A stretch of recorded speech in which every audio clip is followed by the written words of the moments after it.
आज 28 अक्टोबर 2025 दिन मंगलवार कार्तिक मास शुक्लपक्ष तुला 12 दिन आज तिथि और नक्षत्र षष्ठी दिवा 8 घंटा पर्यंत पूर्वाषाढ़ नक्षत्र दिवा 3 घंटा 45 मिनिट पर्यंत धनुचंद्र रात्र 10 घंटा 15 मिनिट पर्यंत सूर्यदर्शन 5 घंटा 47 मिनिट और सूर्यास्त 5 घंटा 13 मिनिट आज मकर राशि घातवार और सिंह राशि घातचंद्र आज शुभ बेला प्रातः समय दिवा 7 घंटा 21 मिनिट पर्यंत दिवा 9 घंटा 37 मिनिट और दिवा 10 घंटा 22 मिनिट पर्यंत दिवा 7 घंटा 42 मिनिट और रात्र 11 घंटा 5 मिनिट पर्यंत निषिद्ध खाद्य आज लिंब और दिवा 8 घंटा पर तालभक्षण निषेध तो मेषठू मीनराशि पर्यंत तब जाना मेषठू मीनराशि पर्यंत समस्त राशि मानी आज दिन टी आपंप किपर रहा आज आप कौन एपरी प्रतिकार करेंगे जहाँ करने द्वारा आज दिन टी आपंप अत्यंत ही शुभ सब्यस्त हो तो यह क्रम सब प्रथम आसु जाना मेष राशि व्यक्ति विषय में सहकर्मी मान सहयोग मानसिक शांति प्रदान कर गोटे शुभ खबर मिल पारे गृह को बंधुआगमन हो लव लाइफ दिनटी शुभ जहाँ इच्छा करेंगे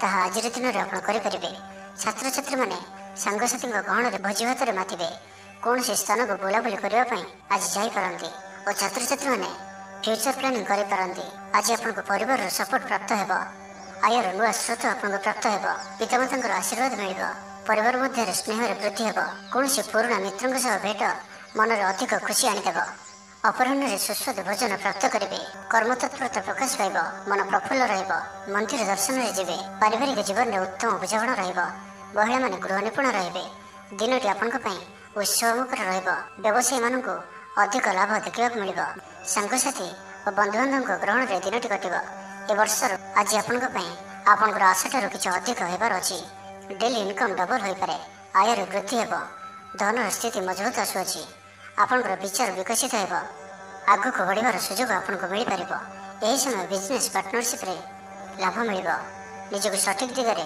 और सफलता प्राप्ति संकल्प ने भाग्यर संपूर्ण सहयोग आपंक सहित रहुअछि तो आज दिन को व्यर्थ भाव में जावाक दिंतु ना कौन बड़ सफलता पाइबापी संकल्पबद्ध हूँ आज आप शांत स्वभाव और सकारात्मक संपन्न रे आज आप प्रत्येक कार्य को सठिक समय संपन्न करेंगे चाकरी क्षेत्र व्यक्ति कर्मक्षेत्र में आप सम्मानित हो पारती तो आज दिन आपंप सब दृष्टि भल तो आज दिन को आप शुभमय करने माँ दक्षिणकाली को दर्शन कर माँ को मंदारमाल अर्पण करूँ आज आप कहार भी उद्धार दिंतु ना यह आपंप शुभ सब्यस्त हो तो ये आसतु वृष राशि विषय जाना सहकर्मी मान सहयोग मानसिक शांति प्रदान कर गोटे शुभ खबर मिल पारे गृह को बंधुआगमन हो आज आपंप अचानक धन प्राप्ति पर योग बनुआछे आज दिन में कौन एपरी स्थान धन प्राप्ति हो पारे जहाँ आप चिंता भी करना आज दिन में निश्चय ही एपरी किसी घटव जहाँ आपंप संपूर्ण दिनटी को मन रखा भाई करदेव आज दिनटी आपण लगे विशेष रही अच्छे आज दिनटी आप कर्मठ हो संपूर्ण उत्साह और ऊर्जा भरी हुए निजर काम कार्य आग को बढ़ार जनाजे तो आज दिनटी को व्यर्थ भाव में जीवाक दिंतु ना निजक परिवर्तन करने लगी निजक आहरी उच्च स्तर को नेबा लगी आज आप संकल्पबद्ध हूँ और आज आप जो भाई निर्णय नौकरी से अटल रुहतु आज सामान्य थंडा कफ भाई छोट मोट समस्या देखा दे पारे प्रत्येक कार्य को विलंब संपादन करेंगे आय को चाहिए व्यय अधिक होपण अधिक सक्रिय रे प्रत्येक कार्य को सठिक ढंग से संपादन करने संकल्प ने मंदिर को परिभ्रमण में जी पारिवारिक जीवन आडंबरपूर्ण अपराह्न सुस्वादु भोजन प्राप्त करेंगे सांगसाथी महल में हस खुशी समय कटब गृह को बंधुआगमन हो पुराणा मित्रों सह भेट मन में प्रसन्नता आनीदेव आज दिन में परिवार को कौन खुशी आसीपे कौन नुआ मेम्बर आड हो पारती कौन धन संपत्तिर विषय समाधान हो ऋण मुक्ति कौन योजना प्राप्त करेंगे आज आप निजक उत्साहित अनुभव करेंगे बंधु मान सहयोग आपंकर कौन योजना पूर्ण हो तो आज दिन को आप शुभमय करने आज आप शिव भगवान को दर्शन करूँ और भगवान को निकट में उखुड़ा भोग लगे करूँ एवं आज आप क्या क्रोध करूँ ना यह आपंप शुभ सब्यस्त हो ए आसतु मिथुन राशि विषय जाना आज आप दृढ़ मनोबल नहीं जीवन में सफलता पाइबापी संकल्प ने आज आपको भाग्यर पूर्ण सहयोग प्राप्त हो प्रत्येक कार्य जहाँ एपर्यंत अटकी रही है संपन्न हो माता पिता आशीर्वाद रमाज मान प्रतिष्ठा प्राप्त करेंगे आज आप देवदर्शन कर खुशी हे और क्या साहाय्य सहयोग हाथ बढ़ाई पारती आर्थिक स्थिति मजबूत रोटे अधिक कार्य लाभ मिलकर संभावना बनुआछे तो आज दिन आपंप मन रखा भाई सब्यस्त हो परिवार मध्य हसखुशीपूर्ण वातावरण रॉफिस कार्य राज्य बाहर को जापारती आज आपंकर कौन कार्य ବାଧାବିଘ୍ନ ରହିବ ନାହିଁ। ଦାମ୍ପତ୍ୟ ଜୀବନରେ ପ୍ରେମ ଓ ସୁହାଗ ମିଳିବ। ଊର୍ଜାବାନ ରହିବେ, ଆଧ୍ୟାତ୍ମବାଦୀ ହେବେ, ସେବା ପୂଜାରେ ସମୟ ଦେବେ। ଗୃହରେ ଆନନ୍ଦ ଉତ୍ସବର ମାହୋଲ ରହିବ। ଛାତ୍ରଛାତ୍ରୀମାନେ ସହପାଠୀଙ୍କ ସହ ଭୋଜିଭାତରେ ମାତିବେ। ରାଜନୀତି କ୍ଷେତ୍ରରେ ଥିବା ବ୍ୟକ୍ତିବିଶେଷ ଦଳୀୟ ସମର୍ଥନ ଲାଭ କରିବେ। ବ୍ୟବସାୟରେ ଢେର ଉନ୍ନତି ପରିଲକ୍ଷିତ ହେବ। ପୂର୍ବ ଯୋଜନା ମୁତାବକ ପ୍ରତ୍ୟେକ କାର୍ଯ୍ୟକୁ ସୁରୁଖୁରୁରେ ସମ୍ପନ୍ନ କରିବେ। କୌଣସି କାମ ଲାଗି ବଡ଼ମାନଙ୍କ ସହ ଆଲୋଚନା କରିବେ। ଅଫିସ କାର୍ଯ୍ୟରେ ରାଜ୍ୟ ବାହାରକୁ ଯାଇପାରନ୍ତି। ଆଜି ଆପଣ ସାଙ୍ଗସାଥୀଙ୍କ ପରାମର୍ଶ ନେଇ କାର୍ଯ୍ୟ କରନ୍ତୁ, ଲାଭବାନ ରହିବେ। କୌଣସି ଦିଗରୁ ଧନ ରୋଜଗାରର କୌଣସି ନୂଆ ସ୍ରୋତର ସନ୍ଧାନ ପାଇବେ। ତେବେ ଆଜି ଅଯଥା ଖର୍ଚ୍ଚ ମଧ୍ୟ ଅଧିକ ରହୁଅଛି। ଆଜିର ଦିନରେ ଆପଣଙ୍କ ପାଇଁ ଏପରି କିଛି ଖର୍ଚ୍ଚ ଆସିପାରେ ଯାହା ଆଗକୁ ଯାଇ ସମସ୍ୟାରେ ପକାଇପାରେ। ଏଥିପାଇଁ ଆଜି ଆପଣ ଧ୍ୟାନପୂର୍ବକ ଖର୍ଚ୍ଚ କରନ୍ତୁ ଓ ଆଜି ବିଶେଷ ରୂପରେ ନିଜର କ୍ରୋଧ ଉପରେ ମଧ୍ୟ ନିୟନ୍ତ୍ରଣ ରଖନ୍ତୁ। କଳି ଝଗଡ଼ାଠାରୁ ବଞ୍ଚିକରି ରହିବାର ଅଛି ଓ ଆଜି ଆପଣ ସ୍ୱାସ୍ଥ୍ୟକୁ ନେଇ ଜଗି ରଖି ଚଳନ୍ତୁ। ବାକି ପ୍ରତ୍ୟେକ ଦୃଷ୍ଟିରୁ ଆଜିର ଦିନଟି ଶୁଭ ପରିଣାମ ହିଁ ଆଣିକରି ଆସୁଅଛି। ତ ଆଜିର ଦିନଟିକୁ ଆପଣ ଶୁଭମୟ କରିବା ପାଇଁ ଆଜି ଆପଣ ମା ମଙ୍ଗଳାଙ୍କୁ ଦର୍ଶନ କରନ୍ତୁ ଏବଂ ମାଙ୍କ ନିକଟରେ ପଣା ଲାଗି କରନ୍ତୁ। ଏବଂ ଆଜି ଆପଣ କୌଣସି ବୟସ୍କ ବ୍ୟକ୍ତିଙ୍କର ଅପମାନ କରନ୍ତୁ ନାହିଁ। ଏହା ଆପଣଙ୍କ ପାଇଁ ଶୁଭ ସାବ୍ୟସ୍ତ ହେବ। ଏବେ ଆସନ୍ତୁ କର୍କଟ ରାଶି ବିଷୟରେ ଜାଣିବା। କୌଣସି ବି ନିଷ୍ପତ୍ତି କିମ୍ବା ଯାହା ବି ସଂକଳ୍ପ ଆଜିର ଦିନରେ ଆପଣ ନେବେ ତାହା ଆପଣଙ୍କ ପାଇଁ ଅତ୍ୟନ୍ତ ହିଁ ଶୁଭ ସାବ୍ୟସ୍ତ ହେବ। ଭଲ ଖାଇବା ପିଇବା, ବୁଲାବୁଲି କରିବା, ସାଙ୍ଗମାନଙ୍କ ସହ ବସା ଉଠା ଏହିସବୁ ସୁଯୋଗ ବି ଆପଣଙ୍କୁ ମିଳିପାରିବ। କୌଣସି ଦାମୀ ଜିନିଷର କ୍ରୟ କରିପାରନ୍ତି। ଦାମ୍ପତ୍ୟ ଜୀବନରେ ମଧୁରତା ଆସିଯିବ। ଦାମ୍ପତ୍ୟ ଜୀବନରେ ପୂର୍ବରୁ ଯାହା ବି ମନୋମାଳିନ୍ୟ ବା ମନାନ୍ତର ଦେଖାଦେଉଥିଲା ସେସବୁ ଦୂର ହେବ। ଆଜିର ସମ୍ପୂର୍ଣ୍ଣ ଦିନଟି କର୍ମଜୀବୀ ମହିଳାମାନଙ୍କ ଲାଗି ଅତ୍ୟନ୍ତ ହିଁ ଶୁଭ ସାବ୍ୟସ୍ତ ହେବ। ଆଜିର ଦିନଟି ଅତ୍ୟନ୍ତ ହିଁ ଶୁଭ ସାବ୍ୟସ୍ତ ହେବ। ଚାକିରିଜୀବୀଙ୍କ ଲାଗି ମଧ୍ୟ ଦିନଟି ଅତ୍ୟନ୍ତ ହିଁ ଅନୁକୂଳ ରହିବ। ତ ଆଜିର ଦିନଟି ଆପଣଙ୍କ ପାଇଁ ବହୁତ ହିଁ ଶୁଭ ଓ ଅନୁକୂଳ ରହୁଅଛି। ଆଜିର ଦିନଟି ଆପଣଙ୍କ ପାଇଁ ବହୁତ ହିଁ ବିଶେଷ ଅଟେ। ସମୟ ଆପଣଙ୍କ ପାଇଁ ବହୁତ ହିଁ ଶୁଭ ସାବ୍ୟସ୍ତ ହେବ। ଆଜିର ଦିନଟି ଆପଣଙ୍କ ପାଇଁ ମନେ ରଖିବା ଭଳି ରହିବ। କିଛି ଏପରି ସଫଳତା ଆପଣଙ୍କ ହାତକୁ ଆସିପାରେ ଯାହାର ଆପଣ ବହୁତ ଦିନ ଧରି ଚିନ୍ତା କରୁଥିଲେ। ଆପଣଙ୍କର ସ୍ୱଭାବ ଆଜିର ଦିନରେ ସକାରାତ୍ମକ ରହିବ। ଆପଣ ସକାରାତ୍ମକ ଭାବନାରେ ଭରି ହୋଇ ରହିବେ। କାମ କାର୍ଯ୍ୟରେ ଆପଣଙ୍କର ଅଧିକ ମନ ଲାଗିବ। ଆଜି ଆପଣ ପ୍ରସନ୍ନଚିତ ରହିବେ। ପୂର୍ବ ଯୋଜନା ମୁତାବକ ପ୍ରତ୍ୟେକ କାର୍ଯ୍ୟକୁ ସୁରୁଖୁରୁରେ ସମ୍ପନ୍ନ କରିବେ। କୌଣସି କାମ ଲାଗି ବଡ଼ମାନଙ୍କ ସହ ଆଲୋଚନା କରିବେ। ଅଫିସ କାର୍ଯ୍ୟରେ ରାଜ୍ୟ ବାହାରକୁ ଯାଇପାରନ୍ତି। ଆଜି ଆପଣଙ୍କର କୌଣସି ବି କାର୍ଯ୍ୟରେ ବାଧାବିଘ୍ନ ରହିବ ନାହିଁ। ଦାମ୍ପତ୍ୟ ଜୀବନରେ ପ୍ରେମ ଓ ସୁହାଗ ମିଳିବ। ରଚନାତ୍ମକ କାର୍ଯ୍ୟରେ ମନ ଲାଗିବ। ଶରୀର ସୁସ୍ଥ ଓ ମନ ପ୍ରଫୁଲ୍ଲ ରହିବ। ଦେବଦର୍ଶନ ପ୍ରାପ୍ତ କରିବେ। ଦୃଢ଼ ମନୋବଳ ନେଇ ସମସ୍ତ କାର୍ଯ୍ୟରେ ସଫଳତା ପାଇବା ପାଇଁ ସଂକଳ୍ପ ନେବେ। ସାଙ୍ଗସାଥୀଙ୍କ ମହଲରେ ଭୋଜିଭାତର ମଜା ନେବେ। ତ ଆଜିର ଦିନଟିକୁ ଆପଣ ଶୁଭମୟ କରିବା ପାଇଁ ଆଜି ଆପଣ ଜଗତର ନାଥ ଶ୍ରୀ ଜଗନ୍ନାଥଙ୍କୁ ଦର୍ଶନ କରନ୍ତୁ ଓ ମନ୍ଦିର ସମ୍ମୁଖରେ ଥିବା ଭିକାରୀମାନଙ୍କୁ କିଛି ଦାନ କରନ୍ତୁ ଓ ଆଜି ଆପଣ ମିଛ କୁହନ୍ତୁ ନାହିଁ। ଏହା ଆପଣଙ୍କ ପାଇଁ ଶୁଭ ସାବ୍ୟସ୍ତ ହେବ। ଏବେ ଆସନ୍ତୁ ସିଂହ ରାଶି ବିଷୟରେ ଜାଣିବା। ମହିଳାମାନେ ଦାନ ଧର୍ମ କରିବେ ଓ ଗୃହ ନିପୁଣ ରହିବେ। ଗୃହରେ ସମସ୍ତଙ୍କର ପ୍ରିୟ ଭାଜନ ହେବେ। ଚାକିରି କ୍ଷେତ୍ରରେ ଥିବା ବ୍ୟକ୍ତି କର୍ମକ୍ଷେତ୍ରରେ ଆପଣ ସମ୍ମାନିତ ହୋଇପାରନ୍ତି। ସହକର୍ମୀମାନଙ୍କ ସହଯୋଗ ମାନସିକ ଶାନ୍ତି ପ୍ରଦାନ କରିବ। ଗୋଟିଏ ଶୁଭ ଖବର ମିଳିପାରେ। ଗୃହକୁ ବନ୍ଧୁ ଆଗମନ ହେବ। ଲଭ୍ ଲାଇଫ୍ ପାଇଁ ଦିନଟି ଶୁଭ। କୌଣସି ବି କାର୍ଯ୍ୟ ଜୀବନସାଥୀଙ୍କ ପରାମର୍ଶ ନେଇ କରନ୍ତୁ, ଲାଭବାନ ହେବେ। ପାରିବାରିକ ଶାନ୍ତି, ଶାରୀରିକ ସୁସ୍ଥତା, ମିତ୍ର ଲାଭ, କାର୍ଯ୍ୟସିଦ୍ଧି, ଆର୍ଥିକ ଉନ୍ନତି, ମନୋରଞ୍ଜନର ସୁଯୋଗ ଓ ବନ୍ଧୁ ମିଳନ ପ୍ରତ୍ୟେକ ଦୃଷ୍ଟିରୁ ଆଜିର ଦିନଟି ଆପଣଙ୍କ ଲାଗି ଅତ୍ୟନ୍ତ ହିଁ ଶୁଭ ସାବ୍ୟସ୍ତ ହେବ। ଆପଣଙ୍କ ଲାଗି ଆଜିର ଦିନଟି ଭାଗ୍ୟଶାଳୀ ସାବ୍ୟସ୍ତ ହେବ। ଅତିରିକ୍ତ ଊର୍ଜାର ଅନୁଭବ କରିବେ। ମନରେ ଫୁର୍ତ୍ତି ରହିବ। ସ୍ୱାସ୍ଥ୍ୟ ପ୍ରତି ଯତ୍ନଶୀଳ ରହିବେ। ଯୋଗ ଓ ବ୍ୟାୟାମ ପ୍ରତି ରୁଚି ବଢ଼ିବ। ଆୟରେ ବୃଦ୍ଧି ଓ ବନ୍ଧୁମେଳରେ ଦେବଦର୍ଶନ କରିବେ। ଦାମ୍ପତ୍ୟ ଜୀବନ ମଧୁରତାପୂର୍ଣ୍ଣ ରହିବ। ପରିବାର ମଧ୍ୟରେ ସ୍ନେହରେ ବୃଦ୍ଧି ହେବ। ପାଖ ପଡ଼ୋଶୀଙ୍କ ସହ ସମ୍ପର୍କରେ ମଧୁରତା ଆସିଯିବ। ପୂର୍ବ ଯୋଜନା ମୁତାବକ ପ୍ରତ୍ୟେକ କାର୍ଯ୍ୟକୁ ସୁରୁଖୁରୁରେ ସମ୍ପନ୍ନ କରିବେ। କୌଣସି କାମ ଲାଗି ବଡ଼ମାନଙ୍କ ସହ ଆଲୋଚନା କରିବେ। ଅଫିସ କାର୍ଯ୍ୟରେ ରାଜ୍ୟ ବାହାରକୁ ଯାଇପାରନ୍ତି। ପରିବାର ସହିତ କୌଣସି ସ୍ଥାନକୁ ବୁଲାବୁଲି କରିବାର ଯୋଗ ମଧ୍ୟ ରହୁଅଛି। ପରିବାର ସହିତ କୌଣସି ସ୍ଥାନକୁ ବୁଲାବୁଲି କରିବାକୁ ଯାଇପାରନ୍ତି। ଛାତ୍ରଛାତ୍ରୀମାନେ କ୍ରୀଡ଼ାପ୍ରିୟ ରହିବେ। ସାଙ୍ଗସାଥୀ ମେଳରେ ଭୋଜିଭାତର ମଜା ନେବେ। ଗୃହରେ ସୁଖ ଶାନ୍ତିର ବାତାବରଣ ଉପଲବ୍ଧ ହେବ। ତେବେ ଆଜି ସିଂହ ରାଶିରେ ହାତଚନ୍ଦ୍ର ଭୋଗ ହେତୁ ପ୍ରତିଟି କାର୍ଯ୍ୟକୁ ସତର୍କତାର ସହିତ କରନ୍ତୁ। ଯାନବାହନ ଚଳାଇବା ସମୟରେ ସାବଧାନ ରୁହନ୍ତୁ। କୌଣସି ରିସ୍କ ନେଇ କାର୍ଯ୍ୟ ଆଜି କରନ୍ତୁ ନାହିଁ ଓ ଦୂରଯାତ୍ରା କରୁଥିଲେ ସାବଧାନ ଓ ସତର୍କ ରୁହନ୍ତୁ। ତ ଆଜିର ଦିନଟିକୁ ଆପଣ ଶୁଭମୟ କରିବା ପାଇଁ ଆଜି ଆପଣ ମା ଉଗ୍ରତାରାଙ୍କୁ ଦର୍ଶନ କରନ୍ତୁ ଓ ମାଙ୍କ ନିକଟରେ କଳା ରଙ୍ଗର ଶାଢ଼ୀ ଅର୍ପଣ କରନ୍ତୁ ଏବଂ ଆଜି ଆପଣ ମିଛ କୁହନ୍ତୁ ନାହିଁ। ଏହା ଆପଣଙ୍କ ପାଇଁ ଶୁଭ ସାବ୍ୟସ୍ତ ହେବ। ଏବେ ଆସନ୍ତୁ କନ୍ୟା ରାଶି ବିଷୟରେ ଜାଣିବା। ଗ୍ରହମାନଙ୍କର ସ୍ଥିତି ଆପଣଙ୍କର ପକ୍ଷରେ ରହିଅଛି। ଯାହା ଚିନ୍ତା କରିବେ ଯାହା ନିର୍ଣ୍ଣୟ ନେବେ ତାହା ଆପଣଙ୍କ ପାଇଁ ସଠିକ୍ ସାବ୍ୟସ୍ତ ହେବ। ପରିବାର ସହିତ କୌଣସି ମନୋରମ ସ୍ଥାନକୁ ବୁଲାବୁଲି କରିବା ପାଇଁ ଯାଇପାରନ୍ତି। ବନ୍ଧୁବାନ୍ଧବ ଓ ମିତ୍ରମାନଙ୍କ ସହିତ ଓ ଯେଉଁମାନଙ୍କ ସହିତ ମିଳିବା ବହୁତ ସମୟ ହୋଇଗଲାଣି ସେମାନଙ୍କ ସହିତ ଭେଟ ହୋଇପାରେ ଓ ଏହା ଆପଣଙ୍କ ମନରେ ପ୍ରସନ୍ନତା ଆଣିଦେବ। ନିଜଠାରୁ ଦୂରେଇ ଯାଇଥିବା ବ୍ୟକ୍ତି ନିକଟତର ହେବେ। ଲଭ୍ ଲାଇଫ୍ ପାଇଁ ଦିନଟି ଅତ୍ୟନ୍ତ ହିଁ ଶୁଭ ସାବ୍ୟସ୍ତ ହେବ। ଶାରୀରିକ ଉର୍ଜା ପ୍ରବଳ ରହିବ। ଆପଣଙ୍କର ପର୍ସନାଲିଟି ଦେଖିବା ଭଳି ରହିବ। ଅଧିକରୁ ଅଧିକ ଲୋକ ଆପଣଙ୍କ ସହିତ ମିଶିବା ପସନ୍ଦ କରିବେ। ଆଜିର ଦିନରେ କୌଣସି ଗୋଟିଏ ବଡ଼ ସଂକଳ୍ପ ନିଅନ୍ତୁ। ଆଜି ଆପଣ ଯାହା ବି ଚିନ୍ତା କରିଛନ୍ତି ତାହାଠାରୁ ବି ଅଧିକ ସୁଖ ଆଜିର ଦିନରେ ଆପଣଙ୍କୁ ମିଳିବାର ଅଛି। ସ୍ୱାସ୍ଥ୍ୟ ପ୍ରତି ସଚେତନ ହେବେ। ଯୋଗ ବ୍ୟାୟାମ ପ୍ରତି ମନ ବଳାଇବେ। ଦାନ ଧର୍ମ ପ୍ରତି ମନ ବଳିବ। ଖାଦ୍ୟପ୍ରିୟ ହେବେ। ସାଙ୍ଗସାଥୀଙ୍କ ମେଳରେ ଦିନଟି ଭୋଜିଭାତ ଓ ହସ ଖୁସିରେ କଟିବ। ତେବେ ଆୟ ତୁଳନାରେ ଖର୍ଚ୍ଚ ଅଧିକ ରହୁଅଛି ତ ଖର୍ଚ୍ଚ ଉପରେ ଧ୍ୟାନ ରଖନ୍ତୁ। ପାରିବାରିକ ଜୀବନରେ ଗୁରୁଜନଙ୍କ ଉପଦେଶ ମାନି ଚଳିଲେ ଦିନଟି ଶୁଭମୟ ହେବ। ଅପରାହ୍ନରେ ବନ୍ଧୁ ମିଳନ ଓ ସୁସ୍ୱାଦୁ ଭୋଜନ ପ୍ରାପ୍ତ କରିବେ। ସମୟ କଳ୍ପନାଠାରୁ ଊର୍ଦ୍ଧ୍ୱରେ ରହିବ। ଧନବର୍ଷର ଯୋଗ ବନୁଅଛି। ଧନ ପ୍ରାପ୍ତିର ପ୍ରବଳ ଯୋଗ ବନୁଅଛି। ଆୟର ବୃଦ୍ଧି ହେବ। ଚାକିରି କ୍ଷେତ୍ରରେ ସମ୍ମାନିତ ହେବେ। ଗୃହକୁ ବନ୍ଧୁ ଆଗମନ ହେବ। ଆଜିର ଦିନରେ ନିଜ ପାଇଁ କିଛି ଫ୍ୟୁଚର ପ୍ଲାନିଂ କରିବା ଆବଶ୍ୟକ, କାରଣ ଆଜିର ଦିନଟି ଆପଣଙ୍କ ପାଇଁ ବହୁତ ହିଁ ଶୁଭ ରହୁଅଛି। ପୂର୍ବ ଯୋଜନା ମୁତାବକ ପ୍ରତ୍ୟେକ କାର୍ଯ୍ୟକୁ ସୁରୁଖୁରୁରେ ସମ୍ପନ୍ନ କରିବେ। ତ ଆଜିର ଦିନଟିକୁ ଆପଣ ଶୁଭମୟ କରିବା ପାଇଁ ଆଜି ଆପଣ ଭଗବାନ ଶିବଙ୍କୁ ଦର୍ଶନ କରନ୍ତୁ ଓ ଶିବଲିଙ୍ଗରେ କଦଳୀ, କ୍ଷୀର, ଘିଅ ଓ ନବାତ ଘର୍ଷଣ କରନ୍ତୁ। ଓ ଆଜି ଆପଣ କାହାରି ବି ମନରେ ଦୁଃଖ ଦିଅନ୍ତୁ ନାହିଁ। ଏହା ଆପଣଙ୍କ ପାଇଁ ଶୁଭ ସାବ୍ୟସ୍ତ ହେବ। ତ ଏବେ ଆସନ୍ତୁ ତୁଳା ରାଶି ବିଷୟରେ ଜାଣିବା। ଗୃହରେ ସମସ୍ତଙ୍କର ପ୍ରିୟ ଭାଜନ ହେବେ। ଆଜି ଆପଣଙ୍କର ବ୍ୟକ୍ତିତ୍ୱ ଦେଖିବା ଭଳି ରହିବ।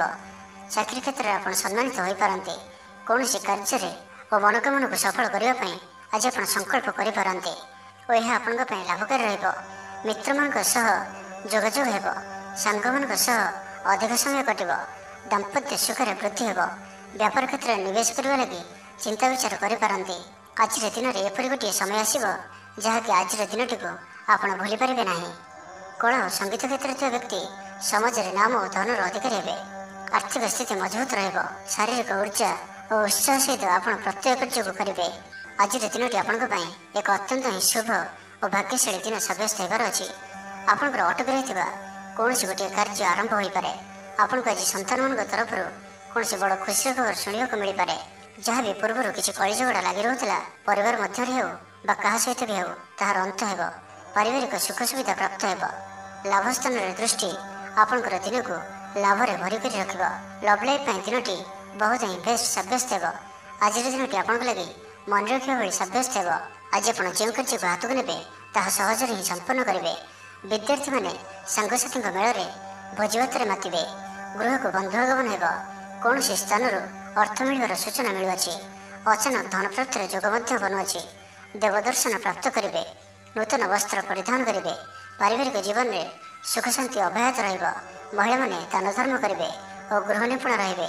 ତ ଆଜିର ଦିନଟିକୁ ଆପଣ ଶୁଭମୟ କରିବା ପାଇଁ ଆଜି ଆପଣ ହନୁମାନଜୀଙ୍କୁ ଦର୍ଶନ କରନ୍ତୁ ଓ ଗୋଟିଏ ଥର ହନୁମାନ ଚାଳିଶା ପାଠ କରନ୍ତୁ ଏବଂ ଆଜି ଆପଣ କାହାରି ସହିତ ବି ଅଭଦ୍ର ବ୍ୟବହାର କରନ୍ତୁ ନାହିଁ। ଏହା ଆପଣଙ୍କ ପାଇଁ ଶୁଭ ସାବ୍ୟସ୍ତ ହେବ। ଏବେ ଆସନ୍ତୁ ବିଚାରସୀ ବିଷୟରେ ଜାଣିବା। ଭାଗ୍ୟର ପୂର୍ଣ୍ଣ ସହଯୋଗ ଆପଣଙ୍କୁ ପ୍ରାପ୍ତ ହେବ। ବିଦ୍ୟାର୍ଥୀମାନେ କିଛି ଭ୍ରମିତ ରହିପାରନ୍ତି। ଅଯଥା କଥାରେ ନିଜର ସମୟକୁ ନଷ୍ଟ କରିପାରନ୍ତି। ପାଠପଢ଼ାରେ ଖୁବ୍ କମ୍ ସମୟ ଦେବେ ଓ ମିତ୍ରମାନଙ୍କ ସହିତ ରହିବା ଅଧିକ ଦେଖାଦେବ। କିନ୍ତୁ କିଛି ବି ସମସ୍ୟା ଅଧିକ ଚିନ୍ତାଜନକ ହେବ ନାହିଁ। ପ୍ରତ୍ୟେକ ଦୃଷ୍ଟିରୁ ଶାରୀରିକ ଦୃଷ୍ଟିରୁ ସୁସ୍ଥ ରହିବେ ଓ ମାନସିକ ଦୃଷ୍ଟିରୁ ବି ସୁସ୍ଥ ରହିବେ। ମହିଳାମାନେ ଦାନ ଧର୍ମ କରିବେ ଓ ଗୃହ ନିପୁଣ ରହିବେ। ଗୃହରେ ସମସ୍ତଙ୍କର ପ୍ରିୟ ଭାଜନ ହେବେ। ଚାକିରି କ୍ଷେତ୍ରରେ ଥିବା ବ୍ୟକ୍ତି କର୍ମକ୍ଷେତ୍ରରେ ଆପଣ ସମ୍ମାନିତ ହୋଇପାରନ୍ତି। ସହକର୍ମୀମାନଙ୍କ ସହଯୋଗ ମାନସିକ ଶାନ୍ତି ପ୍ରଦାନ କରିବ। ପରିବାରର ସପୋର୍ଟ ପ୍ରାପ୍ତ କରିବେ। କିନ୍ତୁ ଯଦି କୌଣସି ନିବେଶ କରିବାକୁ ଚାହୁଁଛନ୍ତି ତ ଆଜିର ଦିନଟି ଆପଣଙ୍କ ପାଇଁ ଶୁଭ ନୁହେଁ, କାରଣ ଆପଣ କିଛି ଭୁଲ ନିଷ୍ପତ୍ତି ନେଇପାରନ୍ତି। ତ ତରତର ହୋଇ କୌଣସି ବି ନିଷ୍ପତ୍ତି ଆଜି ଆପଣଙ୍କ ପାଇଁ ଠିକ୍ ନୁହେଁ ଓ ଆଜି କୌଣସି ବ୍ୟକ୍ତିଙ୍କୁ ସାହାଯ୍ୟ ସହଯୋଗ କରି ଖୁସି ଅନୁଭବ କରିବେ। ଶରୀର ସୁସ୍ଥ ରହିବ। ମନରେ ଉତ୍ସାହ ଓ ଉଦ୍ଦୀପନା ଦେଖାଦେବ। ଆପଣଙ୍କ ଭିତରେ ନୂଆ ପରିବର୍ତ୍ତନର ଅନୁଭବ କରିବେ। ବନ୍ଧୁ ତଥା ପ୍ରିୟଜନଙ୍କ ମେଳରେ ଦିନ କାଟିବେ। ଈଶ୍ୱର ଦର୍ଶନ ପାଇଁ ମନ ବଳାଇବେ। ମହିଳାମାନେ ଗୃହ ନିପୁଣ ରହିବେ। ସୁସ୍ୱାଦୁ ଭୋଜନ ପ୍ରସ୍ତୁତ କରିବେ ଓ ଗୃହରେ ସମସ୍ତଙ୍କର ପ୍ରିୟ ଭାଜନ ହେବେ। ଛାତ୍ରଛାତ୍ରୀମାନେ ସାଙ୍ଗସାଥୀ ମହଲରେ ବଣଭୋଜି ପାଇଁ କୌଣସି ମନୋରମ ସ୍ଥାନକୁ ଯାତ୍ରା କରିପାରନ୍ତି। ବ୍ୟବସାୟିକ ଦୃଷ୍ଟିରୁ ଆଜିର ଦିନଟି ଶୁଭଙ୍କର ଅଟେ। କର୍ମଠ ହୋଇ ଅଧିକ ପରିଶ୍ରମ ଓ ସଚୋଟତାର ସହିତ ଦିନଟିକୁ ପ୍ଲାନ୍ କରିବେ। ଆପଣଙ୍କର କୌଣସି ଗୋଟିଏ ଇଚ୍ଛା ପୂରଣ ହେବ। ଛୋଟ ଯାତ୍ରାର ଯୋଗ ବନୁଅଛି ଓ ଯାତ୍ରା ଆପଣଙ୍କ ପାଇଁ ସଫଳ ହେବ।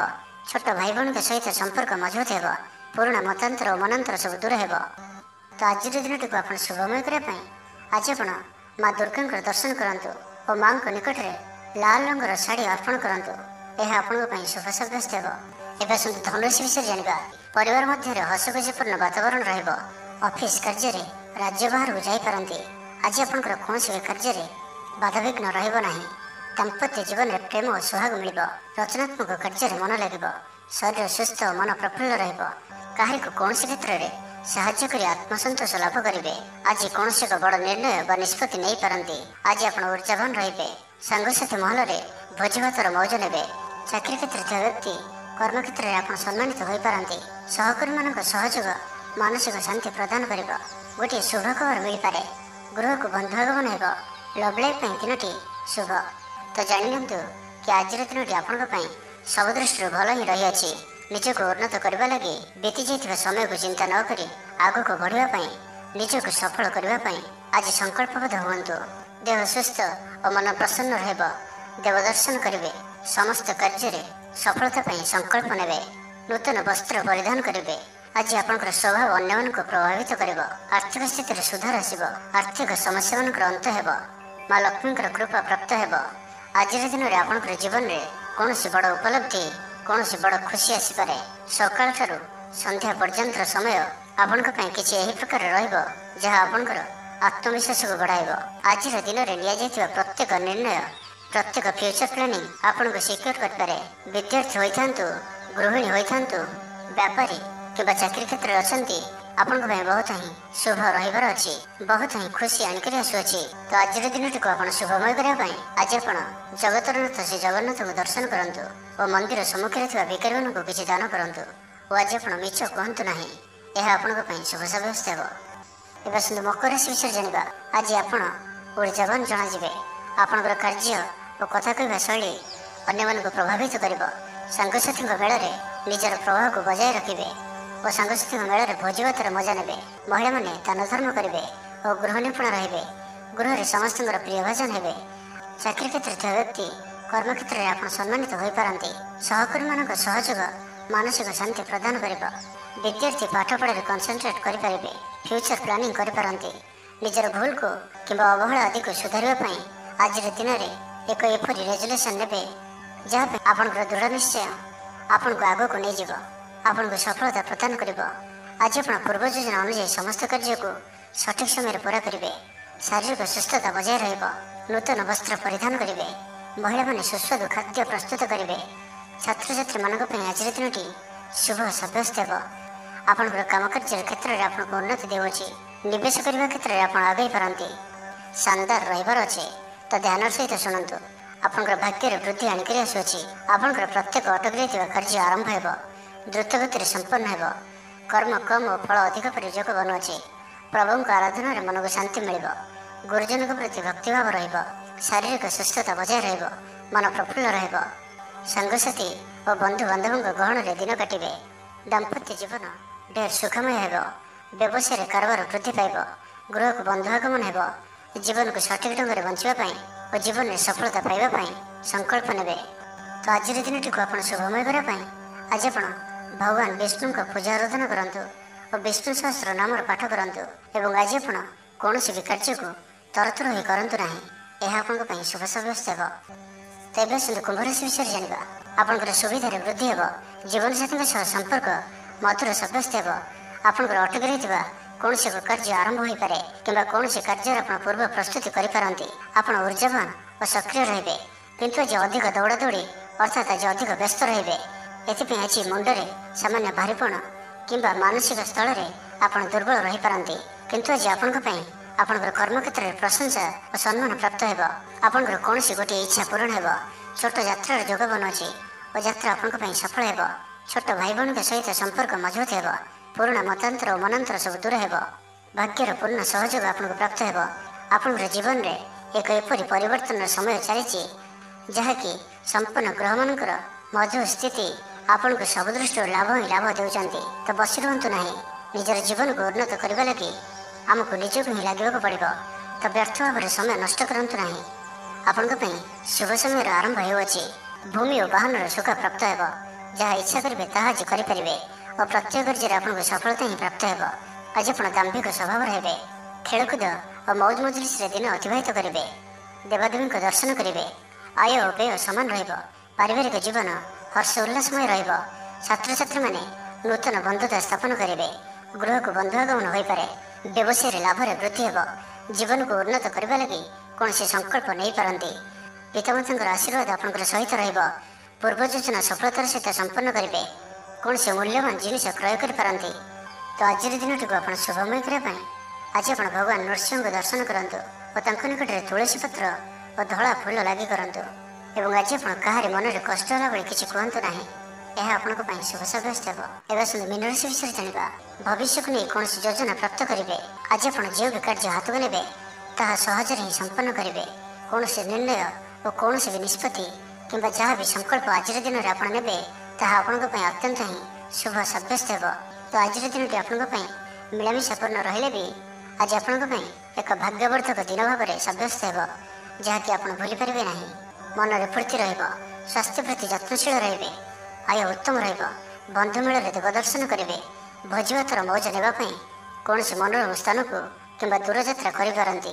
ମହିଳାମାନେ ନୂତନ ବସ୍ତ୍ର କିମ୍ବା ଗୃହ ଉପକରଣ କ୍ରୟ କରିବେ। କୌଣସି ମୂଲ୍ୟବାନ ଜିନିଷ କ୍ରୟ କରିପାରନ୍ତି। ସାଙ୍ଗସାଥି ଓ ବନ୍ଧୁବାନ୍ଧବଙ୍କ ଗହଣରେ ଦିନ କାଟିବେ। ତେବେ ଆଜି ଆପଣଙ୍କୁ କୌଣସି ସ୍ଥାନରୁ ଧୋକା ମିଳିବାର ସମ୍ଭାବନା ମଧ୍ୟ ରହୁଅଛି।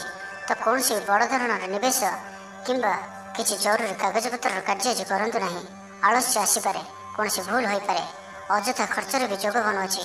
ତ ନିଜର ଖର୍ଚ୍ଚ ଉପରେ ନିୟନ୍ତ୍ରଣ ରଖନ୍ତୁ। ମିତ୍ର ହୋଇଥାନ୍ତୁ, ବନ୍ଧୁବାନ୍ଧବ ହୋଇଥାନ୍ତୁ କିମ୍ବା ଆପଣଙ୍କର ଶତ୍ରୁ ହୋଇଥାନ୍ତୁ, ସମସ୍ତଙ୍କୁ ଆଜି ଗୋଟିଏ ଆଖିରେ ଦେଖିବାର ଅଛି। କାହା ଉପରେ ବି ଅଧିକ ଭରସା କରିବାର ନାହିଁ। ଏବଂ ଆଜି ଆପଣ କାହା ସହିତ ବି ଯୁକ୍ତିତର୍କ ଓ କଳହାତିରୁ ଦୂରେଇ ରୁହନ୍ତୁ। ନାହିଁ ତ ଏହା ଆପଣଙ୍କୁ କୌଣସି ବଡ଼ ବିପଦରେ ପକାଇପାରେ। ସାଙ୍ଗମାନଙ୍କ ସହିତ ଭଲରେ ରୁହନ୍ତୁ, କିନ୍ତୁ ଆଜି ଆପଣ ଅଳ୍ପ ସାବଧାନ ମଧ୍ୟ ରୁହନ୍ତୁ। ବାକି ଦାମ୍ପତ୍ୟ ଜୀବନରେ ମଧୁରତା ରହିବ। ଆୟରେ ବୃଦ୍ଧି ହେବ। ତ ଆଜିର ଦିନଟିକୁ ଆପଣ ଶୁଭମୟ କରିବା ପାଇଁ ଆଜି ଆପଣ ଭଗବାନ ଗଣେଶଜୀଙ୍କ ନିକଟରେ ବୁନ୍ଦି ଲଡ଼ୁ ପ୍ରସାଦ ରୂପେ ଲଗାନ୍ତୁ ଓ ସେହି ବୁନ୍ଦିକୁ ପିଲାମାନଙ୍କ ମଧ୍ୟରେ ବାଣ୍ଟି ଦିଅନ୍ତୁ। ଏବଂ ଆଜି ଆପଣ ମିଛ କୁହନ୍ତୁ ନାହିଁ। ଏହା ଆପଣଙ୍କ ପାଇଁ ଶୁଭ ସାବ୍ୟସ୍ତ ହେବ।